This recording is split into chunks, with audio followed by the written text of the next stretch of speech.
Biz gunohlarni oshkora, pinhona sendan qo'rqmay qildik. Robbim, lekin baribir sendan qo'rqamiz. Parvardigor, bizlarni holatimizga tashlab qo'ymagin. Gunohlarimizni kechirgin. Mana katta jamoat duo qilib, qo'l ko'tarib duo qilib turibdi. Robbim, jamoatni hurmati, Qur'onni hurmati, masjidni hurmati, Habibing Muhammad sallallohu alayhi va sallamning hurmati, gunohlarimizni kechir, duolarimizni qabul ayla.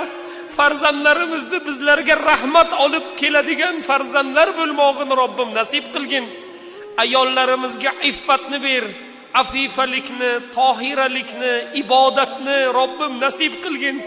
Biz ayollarimizga bugun gapimiz o'tolmaydigan bo'ldi. Farzandlarimiz bizni quloq solmaydigan bo'ldi. Ota-onamizga biz bugun isyon qildik.